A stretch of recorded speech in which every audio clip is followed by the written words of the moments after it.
రే urgent గా 5,000 కావాలరా. అవునా, నాకు కూడా కష్టంగానే ఉందిరా. సరే పంపిస్తున్నాను ఉండు.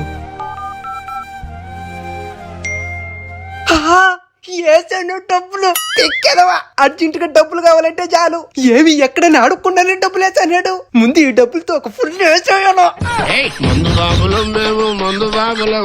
రే ఏదో అవసరమని అడిగినావు కదరా వాణ్ణి. అవును మావా, అవసరమే. కొద్దిసేపులో సుక్క పడిపోయింది అనుకో, ప్రాణాలే పొడొస్తాయి. ఇంకా దానికి మించిన అవసరం ఏమో నాదే. నువ్వు అడిగిన వెంటనే ఏమి ఎక్కడనే అడగకుండానే డబ్బులు ఇచ్చినాడంటే తన దగ్గర డబ్బులు ఎక్కువైపోయి కాదు, ఆ డబ్బులు లేకుండా ఇక్కడ ఎన్ని ఇబ్బందులు పడుతున్నావో ఏమోనని.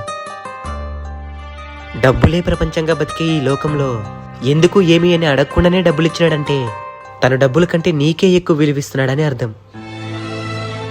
సుక్కైకిపోతే ప్రాణాలే పూడొస్తుందని చెప్తున్నావు కదా మచ్చా. అలాంటి స్నేహితుని పోగొట్టుకోవడం నిజంగా ప్రాణాలు కోల్పోవడంతోనే సమానం. అవసరం లేనప్పుడు కూడా అవసరం అని చెప్పి డబ్బులు తీసుకుంటే రేపొద్దున నీకు నిజంగా అవసరం ఏర్పడిన నాడు ఒక్కరు కూడా సహాయం చేయరు మచ్చా. ఇంకోటి, డబ్బులు తీసుకుని చెప్పిన సమయానికి తిరిగి ఇవ్వకపోయినా గానీ ఇంకోసారి డబ్బులు ఇవ్వాలని ఎవరికీ అనిపించదు మచ్చా.